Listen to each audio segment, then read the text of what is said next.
Hello, guys. Welcome to the Black Spin Global Podcast. I am Lucy, And I'm Eugene. and welcome to a Black Tennis Week. What a time, man. What a What a time! time. What a time! Fantastic. Wow. I, Wow. I'm running on like five, well, let's be generous. Yeah, they call it 5 hours sleep, which for Oh, some people that's fine. For me, that's not. I So think I'm running on like 3 hours, 2 days. Yeah, because yeah, yeah, it's a lot. um But it was all worth it because we've had such a great week. so good. And to be fair, it's been Such a two great weeks week. because these like extended masters slash 1000s now. Um, I'm not complaining though, Lucy. I've really enjoyed every single minute of it, man. Honestly, Wait, hold on. You are enjoying the whole 2 weeks of the 1,000 I mean, tournaments. I've enjoyed this particular Okay, I was tournament. about to. Oh, so it's big. Of course. Well, Like, duh. We yeah, left no, with yeah. three titles, honey. We wrapped it Um, up. but of course it's dragged, and like I can't really imagine like for the players it must be quite long as well because it's like it's not a grand slam, but it's kind of it feels like a grand slam in terms of the time they kind of have between matches. Like they have a day off Yeah, at the start of the tournament anyway, as they but even progress for the through. players, it affects them, which is why, for example, in Toronto, you had so many of the top players dropping out, you know? Mm, So that's why I find it interesting. Like, I mean, we discussed it last time, but again, I do wonder if they're gonna go back and think about it because at the end of the day, fans who buy a ticket, they're not buying it for your tournament. They don't care about you. They care about who's playing. the So players, yeah. if the top players are dropping out all the time because going to Grand Slams are not easy. Not everyone gets to go to Grand Slams. These smaller tournaments is the only chance for them to see them. So if you're gonna be doing that all the time, yeah, of course. Like I might not just spend my money and go. So we'll see. Because even as a fan, this is tiring. This is actually long. I can't even rest because Cincinnati is bloody on. Yeah, that for me is a bit crazy. The fact that Like Cincinnati starts when Toronto, Montreal are still going. Like it's a bit crazy, but it is insane. it's tennis. It's tennis. It Like is we're tennis. kind of Look used at to you. it. You're tired, bro. Like you see, like You can see it in my eyes, isn't it? I've just woken like up. you're tired, bro. Let's start in Montreal, Lucy, man. Like Victoria Mboko. Like if the world didn't know who she was, like they know Oh, now. they know now. 18 They year really old, know now. like what a player, man. I was annoyingly yesterday or so. I was watching the final. Mm, I finished work quite late, so I started watching it at work, so I couldn't okay. fully focus on it, which was quite annoying. Um, but as I was like watching, I was like, yeah, this girl, like, there's so much to her game that I love and admire. But one of the things that stood out to me, and I was going to tweet it, but I didn't. Her forehand, and I think you've mentioned her forehand before. I mentioned her backhand. Oh, okay. Well, for me, the forehand yesterday, I was like, you know what? It reminds me of Andre Rublev, like, but like with less dramatics because she doesn't grunt, but she slaps the hell out of that ball on the forehand side. And That I was is like, a very this is giving me Andre Rublev vibes, but without the because Rublev he grunts when he hits the forehand, like mm, it's a very dramatic grunt. yeah. In Boko, she does not grunt; she just slaps the thing and keeps it moving. But what a shot that is. Obviously, her movement as well is just fantastic. But Yeah. I think she's just just an all-around player. Like she has I think it's just so impressive at the age of 18, the amount of varieties that she has, but most importantly, how mm, she executes them. So yeah, it's like she execute them at a right time. And you can tell that when she's playing is all about just the experience, which is why sometimes the errors were happening or she was hitting too long. But like the fact that she has all those varieties and the fight is like that's what we yeah. saw a lot in her last two matches, the one against Rybakina and against Osaka. Those last two matches, you saw that she is a real fighter. Like some of the Yeah, shot that she was hitting was just not making any sense. So you have the fact that she has all these varieties. She's a fighter, and most importantly, the confidence. Like I've said this before, where like she walks around the court like she's been there before. Like she mm, belongs there, and I think on top of her skills, I think that's what also rattles a lot of the top players that have played her. We see the comments and the reaction that these players have when they play against Victoria, and it's just like, this is what are we doing here? How is this kid playing like this? Um, You mentioned a few things there. Let's talk about the one. So yeah, she was a wild card. This is also her mhm, debut, her home tournament too, being a Canadian. So yeah, she started against Kimberly Burrell in the first round. That was a straight sets 7-5, 6-3 victory. And mhm, then the second round, 23rd seed Sofia Kenin, yeah, Grand Slam champion, mhm, another straight sets win 6-2, 6-3. mhm, Round three, Mary Bushkova, solid check. That was a free set win. So she did lose the first set 6-1, but then bounced back 6-3, 6-love yeah, in the third. crazy. And then Coco Gauff round of 16. What a match that was. Top seed. Can we talk about that match quickly? Go for Actually, it. yeah, Go let's for talk it. about it. Like, what did you think of it? Like, So because going in, I actually had Victoria winning. no way. I had Victoria winning. I had Victoria See, the winning. thing is, we didn't even talk during, We we didn't didn't. really We didn't. talk much during the tournament. Yeah, So I can't even yeah. say you're lying or not. But I, tell me, tell me why you had Victoria over Coco Gauff. well, is mate. First of all, Coco has been struggling a little bit with her rhythm at the moment. And I'm saying it more as like it is what it is. Not that it's a bad thing because I feel like people are making such a big deal about it, like whatever. So there was that, and then you also see with the way Victoria just came into the match and the tournament with more confidence and more things under her bag compared to Coco. I did think it would go to at least 3 sets, not straight sets, but I need to remember as well, they already played against each other earlier. And although it was on clay at Rome, different surface, Victoria probably, that kind of helped already, especially with her and her team to analyze what to do next. But I feel like if it was Coco on form, Coco would have beaten her. But I think Coco not being on form and Victoria being able to, she's very quick at taking advantage of when her players are low, which is what she did with Osaka, for instance, yesterday or even Rybakina whenever she was hitting those errors, and Victoria just took the advantage of it. So I Interesting. I knew it was going to be a problem for Coco. I thought it would just be more of a fight, like a three setter match.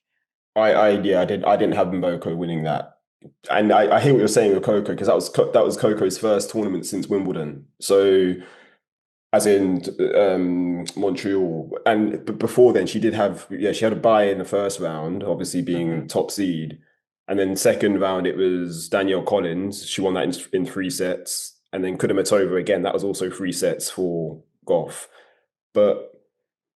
I hear what you mean with Mboko in terms of like probably learning from the Rome experience. That was a three Mhm. set defeat in Rome Exactly. and on clay too, which Exactly. is Coco's like favorite surface.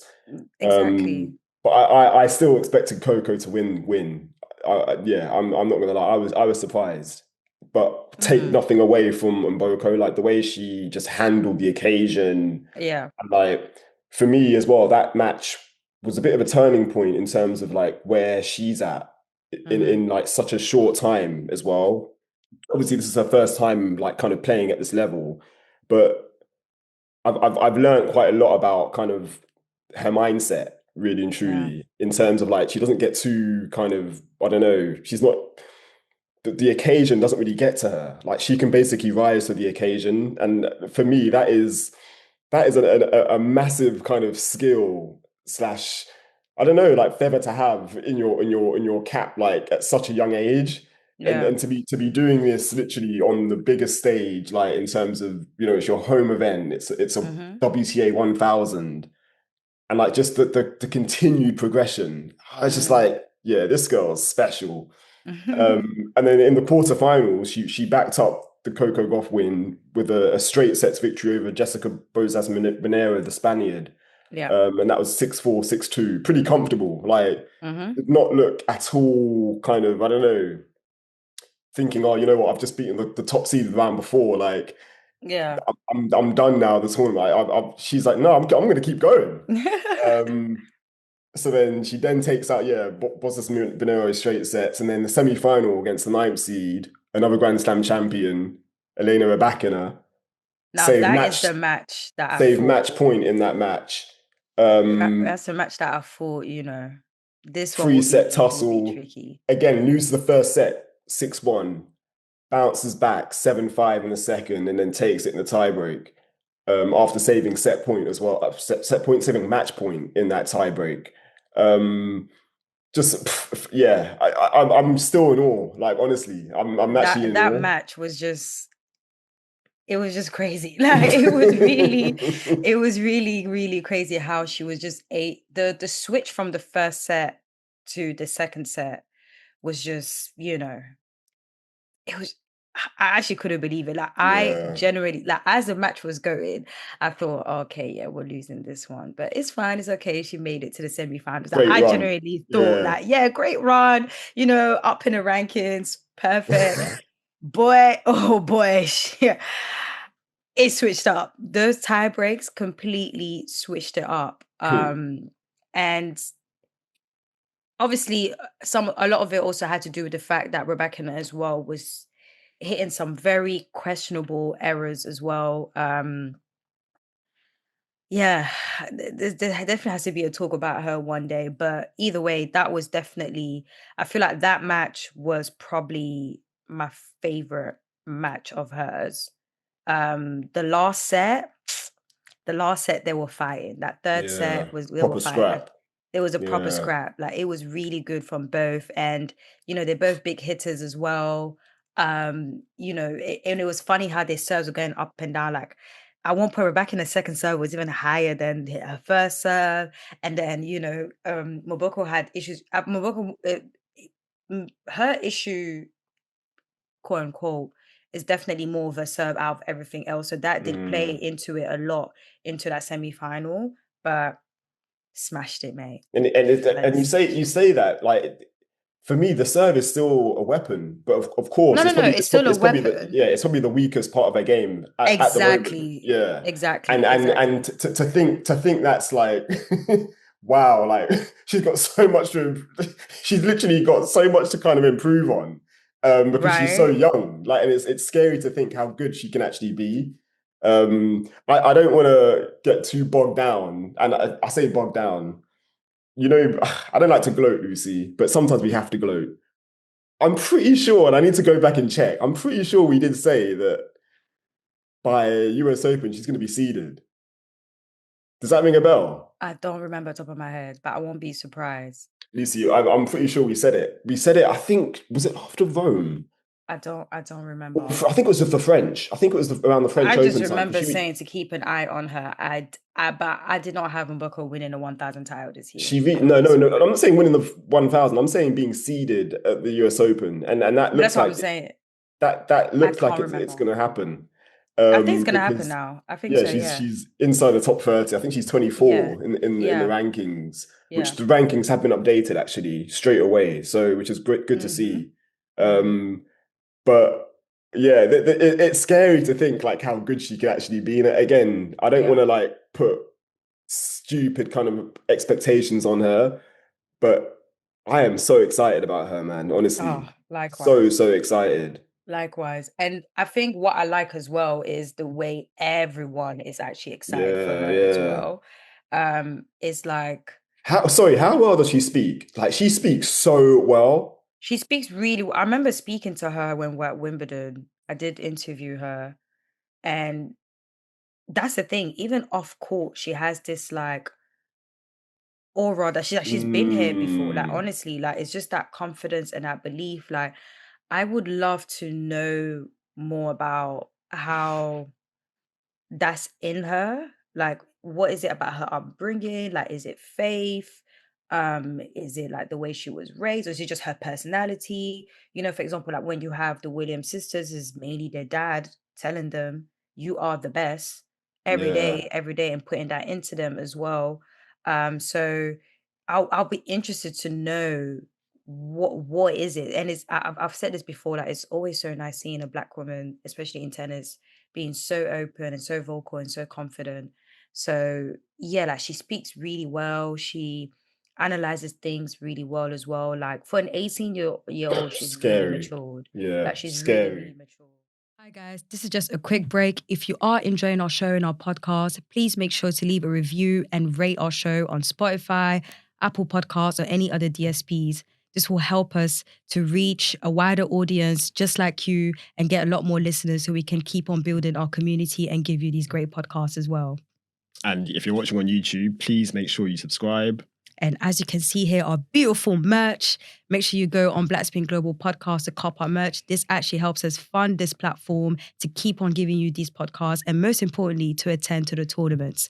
And now we'll head back to the show. Thank you again for listening and tuning in. We have to talk about the final, Lucy. Oh boy, the black girl tennis final. Bloody hell, what a final. Let's give Osaka her flowers as well, man, because again, this is her first WTA 1000 final since Miami. And you guys said that it wouldn't 2022. happen. You guys were talking about retirement. Shut your mouth. Shut your mouth. So Osaka's won again. So this is her first tournament with new coach Thomas Wojciechowski, which is a trial period. I think that trial is probably solidified now. I think we're gonna go all the way. Nah, let's not do that, bro. Let's not do that. I think we're all in, Lucy. Let's not do that. Like Patrick, well done, innit? Of course, Patrick, well done. Of course. I generally feel like the reason why she's made it that far is because of the work she's been doing with Patrick, but most importantly, because of the fact that her attitude and her mental during her run has also helped with that. Yeah. But let's talk about it. So round one, it was Ariana Asano, the Canadian. I think she was a wild card, 6-4, 6-2, pretty comfortable. Just looking at her draw, Lucy, she played like basically she played 4 seeds up into the final, or en route to the final. Sorry, so Ludmila Samsonova, the 13th seed. That match was match here. We were this close to losing it. Saved 2 match points in that 4-6, 7-6, 6-3. 22nd seed Elena Ostapenko. Straight sets victory, 6-2, 6-4. Loved the hug at the end, initiated by Elena Ostapenko. So yeah, shouts out to Elena for that. And then the round of 16, Anastasia Sevastova, 6-1, 6-love. Quarter final, 10th seed, Elena Svitolina, 6-2, 6-2. That was probably my favorite match. I missed that one because of the time of Osaka's run. And then the semi-final, Clara Townsend, 16th seed, 6-2, 7-6. Easily could have gone to 3 sets that match. Yeah. But she closed out in straights. And I want to say Townsend too, she hadn't lost a set en route. Like, so she was literally perfect up until the semi-final, winning all her matches in straight sets. But yeah, Naomi took her out in straights. But the final now, Lucy, what a start again from Osaka. So she wins the first set 6-4 against Mboko. And then 6-2. pretty much 6-2. Sorry, 6-2, sorry, yeah. And then pretty much like, I don't want to say capitulates, but she crumbled in the second set. And then the third wasn't really like a contest. I feel like she gave up before even the third. It was tough to watch. It was very tough to watch. And I think mainly because after the first set, I thought we were going to win this in straight sets, because I think it was also the first time I saw Mboko look a little bit more nervous. Yeah. Like she would look poised and stuff, and also we forgot to mention that during Mboko's Rybakina's match, she fell and she landed a little bit on her wrist. And it looked like it actually did disturb her. Like apparently she even said her post press conference that she did go to the hospital the day of the final, got an MRI to double check like if everything was okay, she could play. And they said, yeah, it was good enough. Basically her wrist was fine enough for her to play. Yeah, it was strapped up though. It was strapped up. She quickly practiced, then went back to court. But you could tell that it was disturbing her a little bit. And I think that first set, she needed a little bit more time to, get her rhythm in. Like a lot of the matches where Victoria goes to 3 sets, it tends to be from her losing the first set.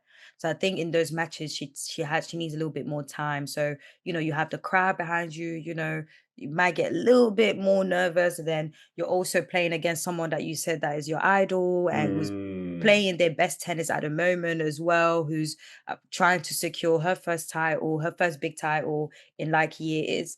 So I think that first set it was a lot for her with the wrist and everything, and then the second she got her momentum back because she broke her immediately straight away. Yeah, straight away. But as soon as that first set was done, she was like, all right, let's get back to business. And while that was happening, you had, because Osaka also said at her post press conference that she doesn't know why that happened. Like she can't tell. Like she just zoned out, but she zoned out in a way that I have never seen. And even with the way that she zoned out, even if she gave just 10% more, Eugene, she still would have won that title, because even the third set, there was so many games where she could have taken advantage of Victoria's errors or Victoria not playing. Because that third set, Victoria was not playing her best, but she was fighting. That was the difference between both of them in that third set. Both of them were not playing their best. Attitude, yeah. The attitude, exactly. The attitude was different. And it goes back to my point as to why I'm not with the whole, oh, you see what happens when she fires Patrick. Oh, yeah, Patrick. No. This tournament has actually literally shown to us what we can get from Osaka when she's 100% here and feeling good and feeling confident and feeling like, locked in, like basically just locked in. That's it, locked in. You see the difference when she's that way, and you see a difference when she's not. This tournament has honestly just proved it. I feel like a lot of the things that she worked with Patrick has actually shown at this tournament: the movement, the fitness, the net. Even at the net, the last during the final, she was messing about a little bit with the net, but that's because it was all in here. Yeah, it was literally all in here. But at the same time, I think this tournament has also shown to people that all the yapping that you've been doing about Osaka telling her to retire, even after this final, there was still some people that were saying, oh, guys, yeah, and that's the only big final that she's ever going to reach. Blah, blah, blah, blah, blah, blah. Like, how did we go from, oh my gosh, Osaka, I can't believe I gave up on you, to already giving up on her after this final? And yeah, but at the end of the day, that run was super impressive. And it reminded me why, again, I love watching Osaka play. Like, it was just nice seeing her like that. But most importantly, it was nice seeing her feeling like she's loving the sport again. Hardcore is her best surface, her favorite surface. The US swing is a lot for her as well, being a two-time US Open champion. She was already, you can see that she's focused and happy about it. She's talking about her outfit. When she found out that she's finally going to be seeded, she was all happy. Like, yeah, so although it was a very unfortunate final for Osaka, it was still a great run, and that's just, she's in the top 30. It's brilliant. But obviously, we're going to talk about like the kind of post-match stuff as well. But just on Osaka, one thing I was most impressed about throughout the whole run, but for me, it stood out specifically during the Cincinnati match, was her movement. Like the speed around the court, like she was literally getting to every ball, like covering all of. And the thing is, Cincinnati, she was actually playing quite well. The scoreline suggests it was like a thrashing, but it was actually a very good high. It was a high level match. Like both of them were hitting. Okay. And I did quote. Well, I made a comment about Osaka's backhand, like the backhand cross court. That she gets like this incredible angle on it, and it's such a nice shot to watch. And she was hitting it so often against Cicinina, not so much against Mboko. But again, Mboko deserves credit because she basically didn't allow Osaka to kind of play her best game. And of course, the crowd played their part in terms of like, being for the Canadian and how. And I think you did comment about this as well, saying it's so good when a player from said country does well, because the tournament just it gives the tournament like a different energy.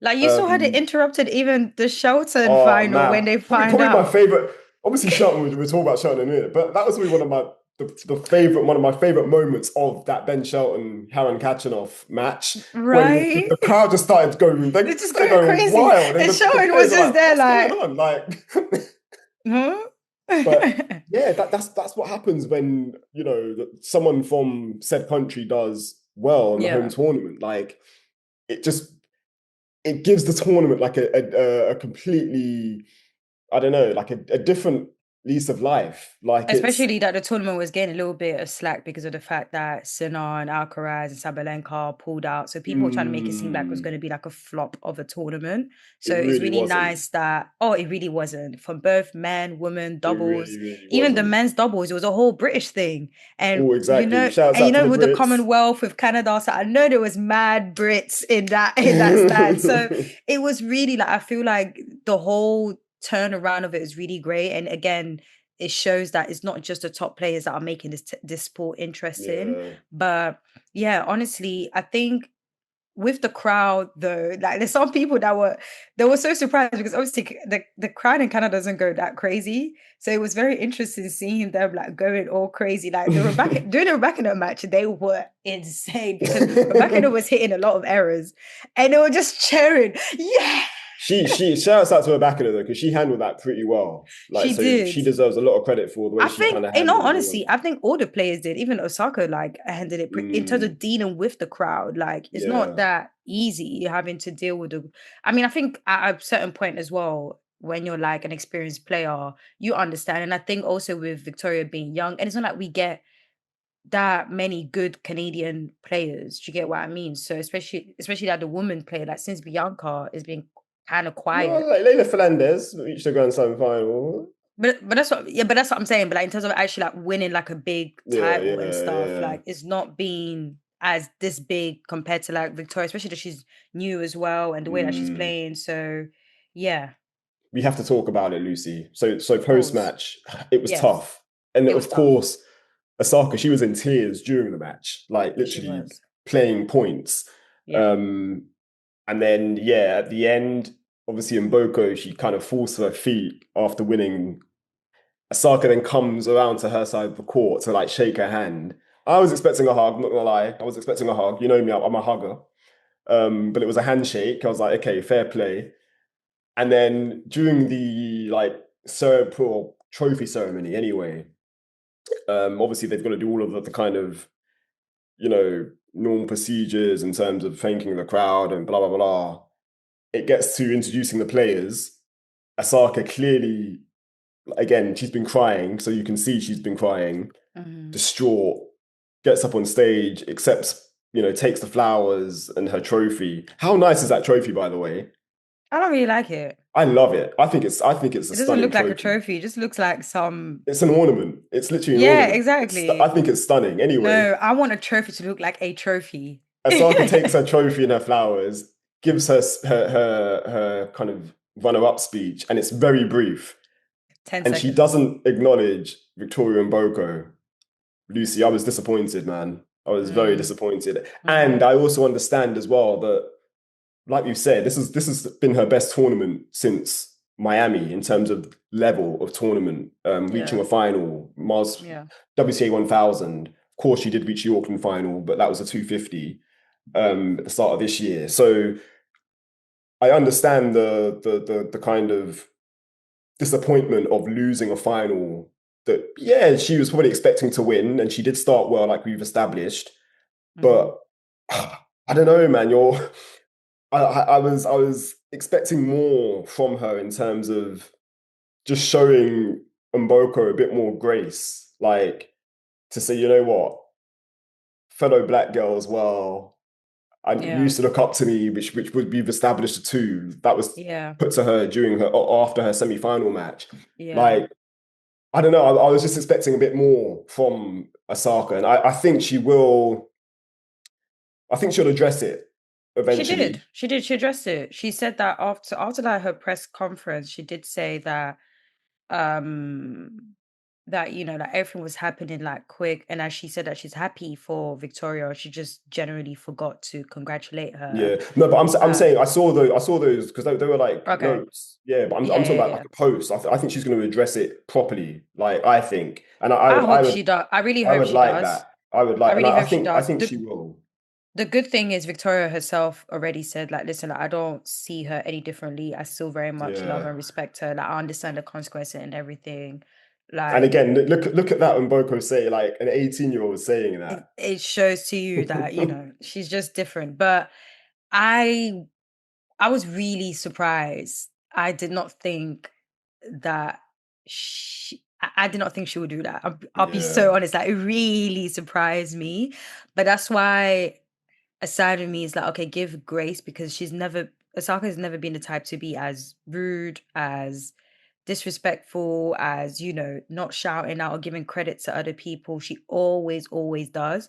So you can tell at that moment she was definitely a lot into like her emotions. Mm, But I just wish she even said just like a little congratulate, but not even just for out of respect for Victoria, but just don't give these people to talk. exactly. The ammunition, the That's my facts. thing. Yeah. Like, don't Yeah. give them a reason to talk, because now it's gonna be like a weak discourse again about, you know, your mental health, about how you're this, how about your brat, how about your this, da da da da.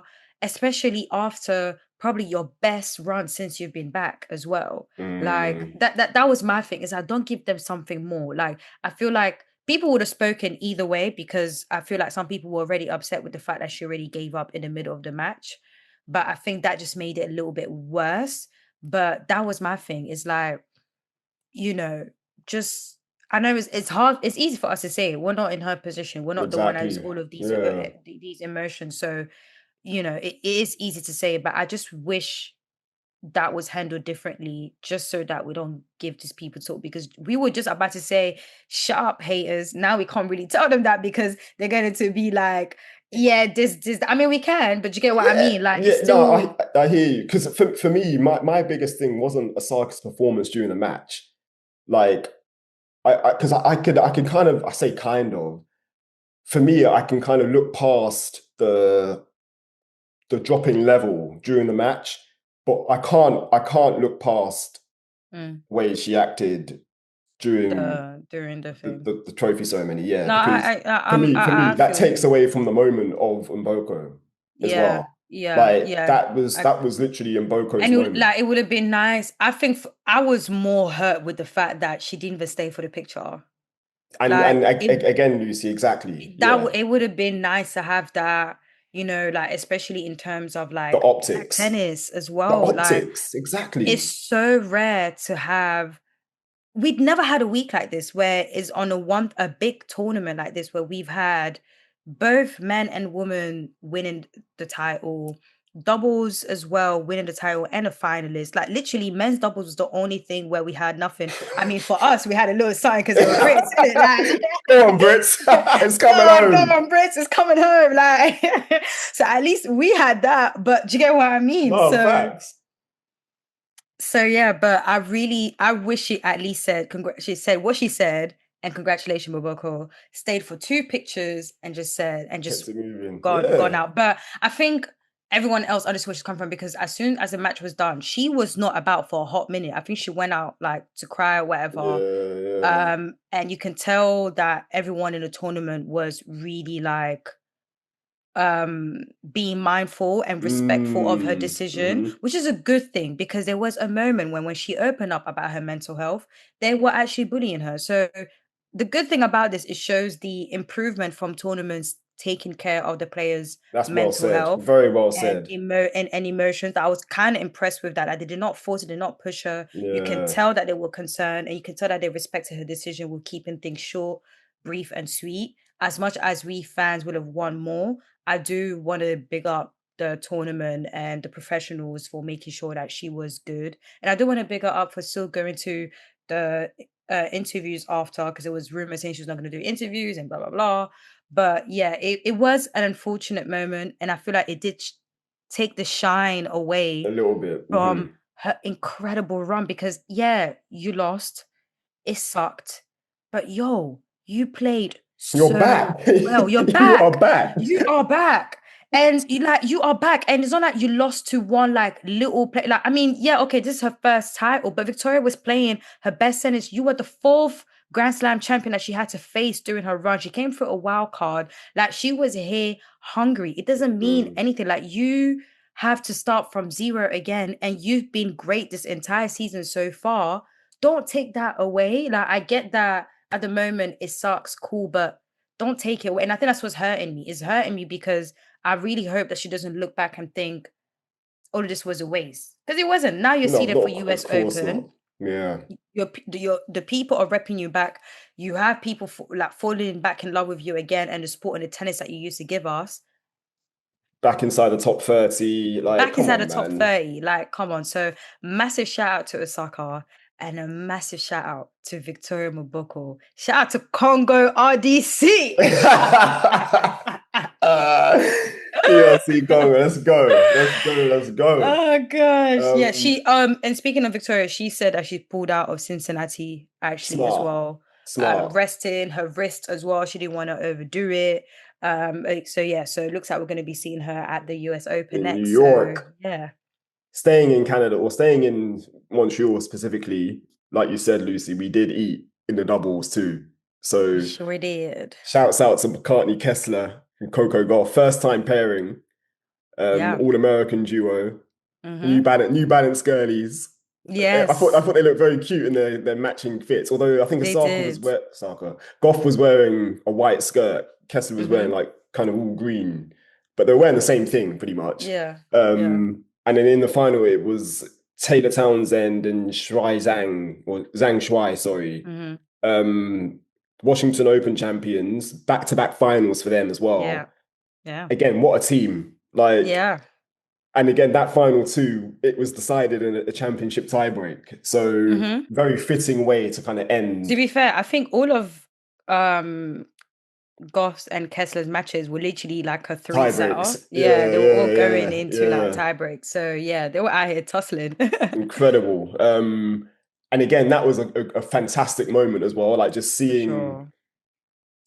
that diversity on the court, man. And like Hmm. Coco, she's not played double since, was it the French? Since her French title, she Like, just you know what, I'm gonna play doubles this week. And yeah, I'm gonna win like. it. Let me just play Coco real quick, and then bag that 1,000 titles. See, this is why you need to stop yapping. Stop talking too much. Stop talking too much, man. Unbelievable. We're getting ready for them for the Olympics. Don't forget about that. That's a great point. LA, of course, of course. Getting ready for that. So be sure that we're definitely going to be seeing a little bit more doubles from do you think Coco. Mboko is going to play some doubles? I think I can see it. That's a good thing. I think so because I definitely see her playing for like BJK and stuff. Yeah, yeah, They're yeah. definitely going to be knocking at her door like, hey. No, but she already has. She don't forget she's already played the Billie Jean King Cup this Okay, year yeah. in Yeah, singles I anyway. think so. So But I don't know. I don't. Does she play doubles that much? Because it's not everyone that's a doubles player, and Lucy, that's man, okay. for me though, I think it helps. I I really know. do. I agree that doubles help, but I'm also a type of person that's like doubles is not for everyone. Yeah, no, of course, of Like, I course. think people have this assumption that, oh, if you're a great player, there's some players who are great, but when they play in doubles, it is a hot mess. Who was playing? Yeah, I don't want to say the names, but there was, let's not hurt yeah, anybody let me up. not say, let me not say the name, but there was two players from the City Open that were playing doubles. Yeah, obviously, like I was just watching it. I was like, Male or female? woman, Okay, yeah, don't say anything. woman. I'm not saying I'm not. Keep that to I'll yourself. tell you offline. Okay. But I was just watching it. I was like, bro, this is what we're going to see at the US Open mixed doubles match. It's gonna be it's gonna be shambolic. At least with the US Open, I think I can understand why people will still play their best because that money is in. But when I was at City Open, I was watching it. I was like, what are they doing, bro? Like, but it goes back Chill. to, and it also shows to you that as much as people downplay doubles, it's still a skill. You need to still know Oh, how to 100, play yeah. on the doubles court properly. And these girls have done it. So a massive shout out to them. No, big shout out, man. Staying in Canada now to the six, Toronto. Benny Shelts. If it's not Ben 10 anymore, it's Ben 6. Ben 6. The reason why I'm dancing, because once again, the yappers, the haters. What do you guys have to say now? What are you going to tell me now? You're going to tell me he's still a surfbot? Are you going to tell me that he's just overrated? What's the excuse? What are you telling me now? Tell me, please. Make sure you DM me. My @ is Lucy2WiseKT. My Instagram is Lucy Khadija. My email is lucy2wise.tezangi@gmail.com. Please feel free to send me a message and explain to me what are you going to give me now? Oh, God, Lucy putting it all out there. I like it. Tell it me. a lot. No, but Eugene, do you know how much we've had to hear about people talking about Shelton? Like, it's actually so bloody ridiculous. And the thing is, I'm a professional hater. So I like when people hate with sense. The issue that I had with when it came to Shelton, they were hating. They were not making any sense. Like, people were trying to say, oh, yeah, he's just a serve bot. Excuse me? Like, you guys have been saying he's only winning because of his serves for be creative with your hate a little bit as well, please. Come with something creative. Don't try and appropriate my culture and you're not creative with the hate. It makes no bloody sense. Like, come on. Every time, serve. Yeah. Anytime he was losing the Grand Slam, who was he losing against to, Eugene? Well, yeah, eventual champs. And who were them champs? Carlos and Sinner, that none of these other guys can beat, by the way. So it's not a thing of like, oh, Shelton is the only guy that can't beat them. They're all struggling. So what are we talking about? For real. But just on to so he was the 4th seed. Obviously got a bye first round. Second round, it was Adrian Manarino, Frenchman, straight set 6-2, 6-3. Yep. Third round, probably my favorite match.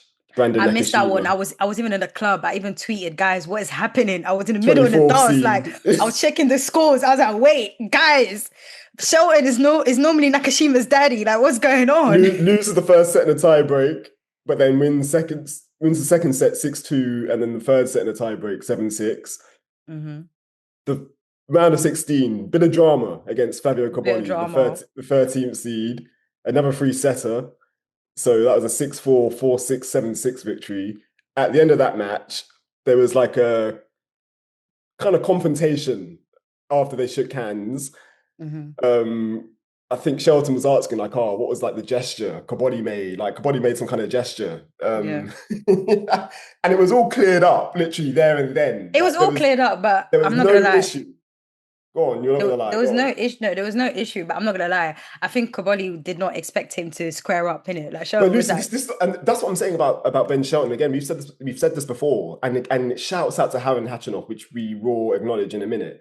But like, he's a decent guy, like an all-round decent, upstanding guy. Like, he's not gonna want to start trouble for no reason. So, and people are saying, oh, like, Carboni, certain things were getting lost in translation. I understand, obviously English is not his first language. So maybe he wasn't able to kind of express and explain himself the way he would have liked to. But for me, from what I saw of that exchange, I was like, you know what, there's no issue there. There's no issue. It's just two people trying to clarify stuff. Exactly. Like, there was clearly a bit of a misunderstanding. Carboni tried to explain what that misunderstanding was. I actually think Carboni was trying to reassure Shelton there was no issue. No, exactly. How Shelton was also like, all right, bro, don't worry, I hear you. And I think Carboni was like, yeah, but no, I want to make sure that you know. And then Shelton's like, bro. Do you know what I think amped it up as well? The fact that Shelton was stood there like with his chest out. Yes. Like, he was topless. So it was like, why is this guy looking like he's looking to like square up? Exactly. So Carboni was just like, bro. And Shelton's like, bro, it's cool. But like, no, bro, it's cool. It was funny. It was a little bit funny. It was a funny moment. It's just obviously the fans made it more of a big deal as it is, obviously. And when Shelton, it's so funny because when Shelton has these little dramas that the fans make a big deal out of, that's when people like really bring up his race, to be honest, because the way the vocabs and the way that people were moving whenever he speaks up. Arrogant, cocky, aggressive. Please. Yeah, we're cocky and aggressive. What and what? And what? And what? I'm sorry, but we now have to accept it. Like we have to take it to our own advantage. Lucy, Yeah, too, I'm like, cocky and confident, arrogant, and fucking what, mate? I won a 1,000 title. respectful. Like, he is such a respectful guy. Like, look at his dad, for God's sake, Brian Shelton, constantly smiling. I mean, I'll be smiling too if my son was top 10 in the world, like, and absolutely crushing on the ATP tour. But like, yeah, Alex de Minaur quarterfinal. Again, de Minaur probably the most informed player at the moment too. yeah, What's your that one. I was champion? a bit scared about that one, but straight sets. 6-3, 6-4, Lucy.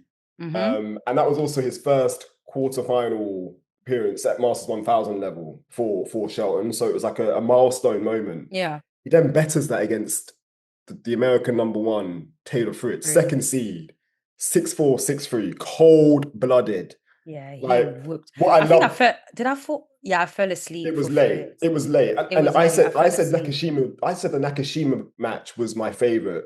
No, the Fritz one was my favorite match Okay, because cool. the manner of the way he played, it was just like business. Like, I'm taking you out straight sets. You're the American number one, but I'm gonna take you out, and that's exactly what he did. And then that was also his first time winning winning matches against top 10 players back to back. So obviously de Minaur was a top 10 player, Fritz was also a top 10 Fritz. player. Yeah. And then the final against Karen Khachanov, the 11th seed, 3-set victory. Lost the first set. Was it a tie break? It was a tie. It was a tie break. The first Lost the first set in a tie and you know break. what? And you know what? I was so stressed out because the match started right when the Osaka Victoria Mboko match was ended. Yeah. So I had two screens. I had the match on the TV and I had another match on my laptop. And I was just looking at my screen like, bro. Also, don't forget Cincinnati still going was on as well. Cincinnati was going on. I was checking the score for Haley, Baptiste, and Claire. I was just like, guys, it is 2 a.m. in the morning. Like, you can't be stressing me out like this, bro. You really cannot be stressing me out. Like, this is actually too much. Like, it's a lot. So when that second set started and then he was just firing it up, I was like, all you need is just one break because both of them were serving really well and returning well. High level, man. Karen Khachanov, like, credits to him. Like, it was very hard for Shelton to break him.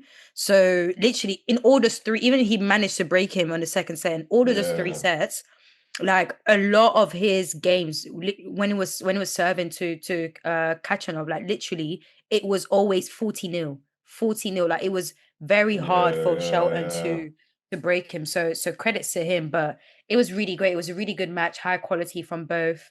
Which I knew was the case as well because even Khachanov, he had really great matches through. I think he had like a really big match right before that one. I'm trying to remember. Zverev took out Zverev. He took out Zverev, exactly. Yes, he took out Zverev. And yeah, like it was really it was a really good final from both, honestly. High level, man. Like high level for me as well. Like this also, it puts Shelton like in a different light now because obviously this is his biggest title to date. Yeah. Lucy, winning a Masters 1000 is not easy, man. It isn't. The level. But you know what? I was really surprised when I was like, wait. And it's funny because I tweeted earlier this year that I wanted Feast and Shelton to win a 1000 title this year. And now look. Feast, don't worry. Let's heal. Let's focus on healing. It's okay, bro. Let's focus on healing. We'll come back to be fair, I think Feast is going to take inspiration from Victoria and go fuck around and win in Paris. Literally. Someone said to me on my Twitter, like, don't worry, Feast will take over in Paris and we'll see. But it's funny because he's been playing so well that I even forgot I made that tweet. And I forgot that he did not have, like, for me, I thought he already had one in his head. So when he won, I was like, oh, shoot, wait, yeah, no, hold on. This is his first 1000 title. Yeah. Oh my God. Yeah. But it just shows to you the level that he is. And the fact that it's only his, like, this is going to be his 3rd year. When he's done. So he turned pro 2022. And he's already an established top 10 player. He is already an established top 10 player. 1000 title. Literally, at Grand Slams going so deep and losing to the champions and literally the players that people are unable to beat overall. And he just keeps getting better and better and better. Like, the numbers don't lie. The skills are literally there. And most importantly, the ranking. Guess who's right below him, Eugene? Tell me. Ah! Stop it. Stop it. What did I say? You Wow. guys, this is why you have, yeah, sometimes you have to keep quiet. Shut your mouth a little bit. Wowzers. Stop yapping. Stop yapping. Stop yapping. Wowzers, But wowzers, all I'm wowzers. saying is, listen, my birthday is soon. So if you want to get me ATP finals tickets, please feel free because I would love to see Shelton. Wow, we hitting Turin. We going to Italy. ATP tour, please reduce the ticket prices, bro. I'm trying to go to Italy, but you guys are telling me £200 for a ticket. What are you doing? Be serious. But No, yeah, wow. No, so I'm so happy for Ben, man. Honestly. so happy. And also massive shout out to Brian Shelton, his dad and coach. Oh no. Did you see when he had his match point and his dad was like, aura. I'm like, yeah, aura. And honestly, the reason why I'm so happy to see this is because we've said this. No, you even said it. You were like, you want to see more black coaches, women coaches, and stuff. So the fact that we had Coach John last week with Taylor killing it, and now we have Brian Shelton killing it, especially that there's been a lot of recent talk about, oh, maybe it's time for Shelton to get rid of his dad to add in more varieties, as if they've not been working really well together this year and stuff. I ain't seen that, and I'm glad I haven't. Oh no, they have, to a point where there was even like, if you go on our story, I even reposted this funny thing that one of our followers saw on Reddit. I did see that. Yeah. And it was like an apology form of like to Brian Shelton and stuff. But it just shows you how much people were just chatting. Obviously, not a lot of people have seen it, but there was definitely some talk about like his dad and everything, saying that, yeah, I think. Do you know what it is? I think because they have you can see on screen that they have a father-son relationship. I think people dismiss the fact that he's also a coach. And I think some people also forget that he was coaching him way before he was even pro, and was coaching his team and everything. In college, in college. So a massive shout out to Brian Shelton. The way everyone speaks about him, especially Karen Khachanov, the way that he spoke man, about, that's such a lovely speech, man. That was so, and the reason why I love that the most is because everyone, like even the people that we have spoken to personally, like in the industry, they speak so highly of Shelton. Especially no one has a bad word to say about Ben Shelton. There's not a single person. And believe me, guys, if there was something, and I don't want anyone to think that because it's us and it's black spin, people don't know. Some people tell us what it is. People will tell us if they don't F with someone or if they do.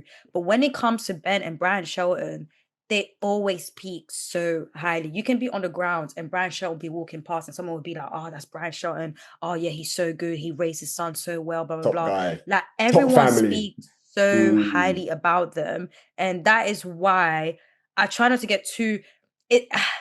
I need to remember that when I get annoyed and I see those silly comments about his arrogance and him being rude and him not being well raised and him blah, blah, blah, blah.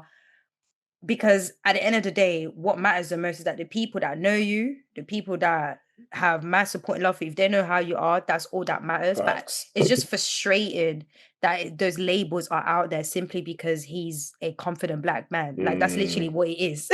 That is it. You only get the arrogance and rude and disrespectful type of thing. They say a lot with Francis Tiafoe as well. They say a lot to all of this. They say a lot with Osaka. They say it even like Artifice, I've seen it. Even Artifice is even worse. Artifice is even worse. What you said, Lucy, is spot on. And again, that is why Khachanov deserves a lot of credit, because 100% to get that from your peers, and also Khachanov is he's a lot older than Ben. Like I want to say he's hitting 30, if not, he's probably is he in his 30s?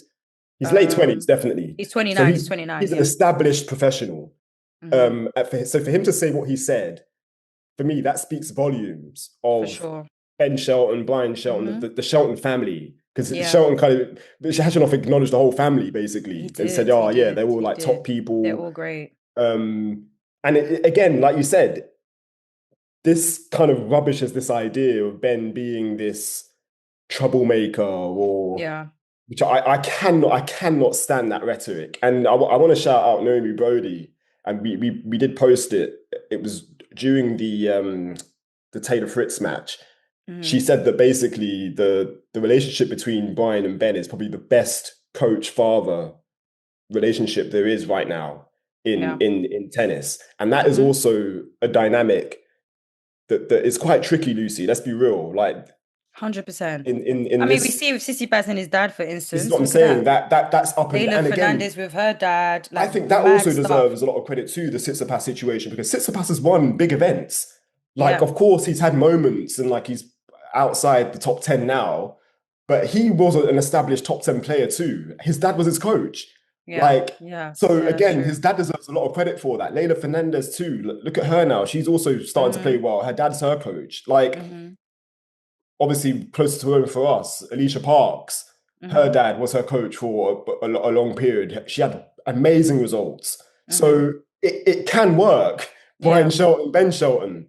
And it's fantastic to see, obviously this is Black Spin Global, a black man coaching his son, like at the highest Especially level in the with the sport. reputation that people have with black fathers and black men and stuff. And I think Unbelievable. And I think that's why to some people, especially non-black people, they don't understand the danger of that joke that was made in Australia, because, bro, his dad is still here, man. Right Don't there. come and be talking Come on, about man. someone else when, he's even my colleague. He's not even like, do you get what I mean? But honestly, Nuts.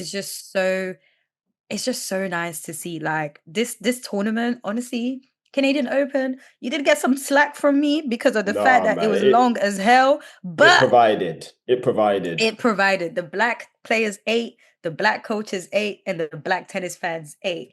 Cheers, baby. You guys are lucky that it's too early and it's Friday. I would have been drinking right now to celebrate. Just on the coaches quickly too, like Mboko. How nice is it to see that she has 2 female coaches? I know. So nice. Because that is rare. Love it. I love it.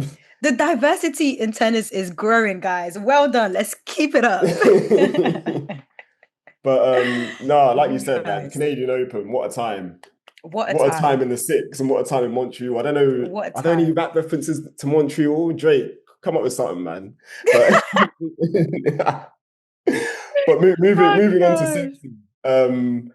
Let's start with the women, actually. So we have had, it started already. So we have had Whitney Osigwe. She lost to Tatiana Maria, I believe. Yeah, that was Osigwe was a qualifier, so she did get through qualifying. So shouts out to her. Venus Williams, she also lost in the first round to Buzas Monero. I think that was straight set 6-4, 6-4. Good to see Venus playing though, man. Like, I'm just happy she's out there. Obviously, she's going to be playing at the US Open too. I say you would think she's got a wild card, hasn't she? Or has that been confirmed?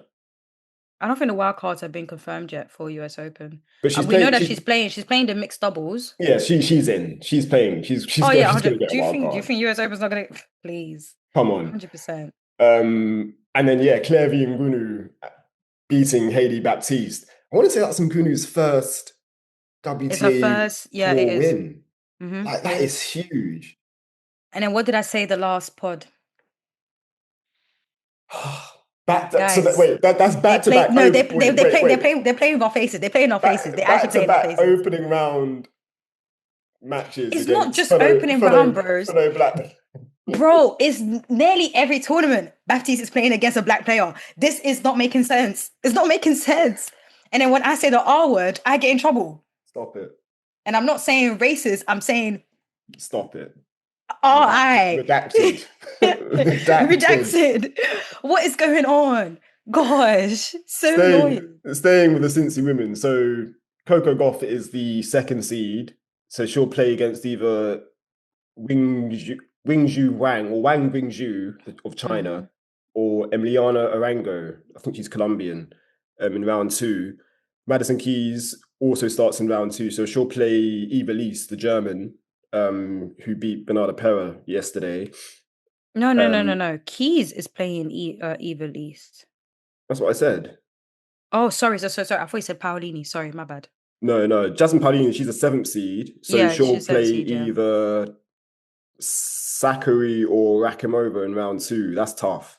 That is a tough opener. Because Sakkari, she's started to play well now. Yeah, she is. And Rakhimova, she actually lost to Rakhimova at Wimbledon, I want to say. That's who Paolini lost to, Wimbledon.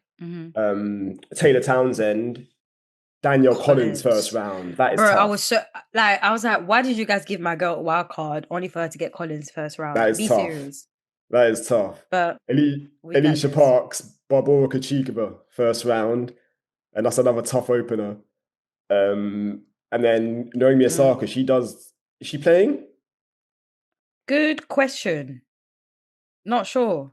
I mean, she was meant to, but there's been no announcement about her pulling out or anything. So we'll see. I hope she does play because she's in the draw anyway. So she's down to play the 20th seed, Linda Noskova in the second round. So she because Osaka reached the final in Montreal, she gets a performance bye. Yeah. Because obviously it'd be ridiculous her having to play a first round match. Literally, they couldn't put out the draw for a minute because of the fact that the girls were still playing. If this is not a sign that this bloody calendar's not making sense, then I don't know.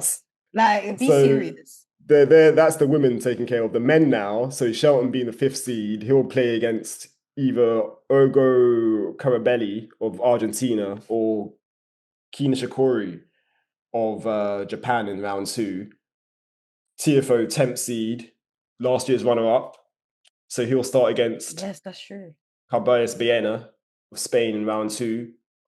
Felix Auger-Aliassime, the 23rd seed, he'll play he's going to play Tomas Martin Echeverry of Argentina, who beat Jerry Zhang in the first round.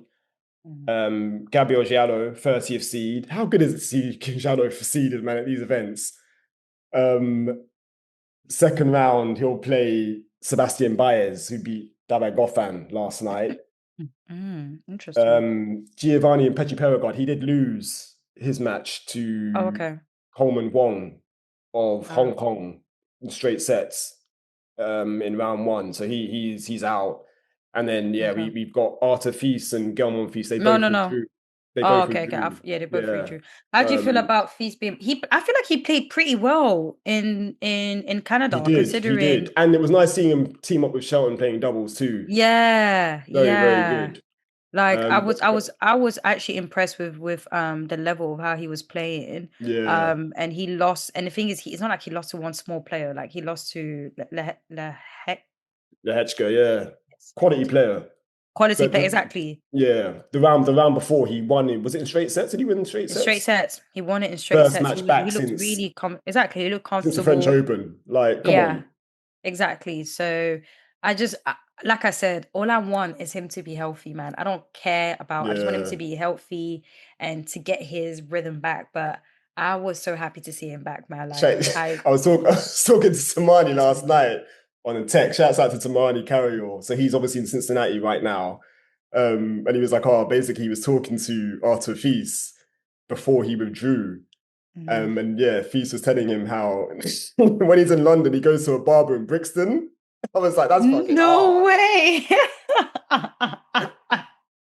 Hey, like, that is so hard. Tamani's like, there's no one I know that would like appreciate that. But I was like, no, that's tough. I love that. That is cool.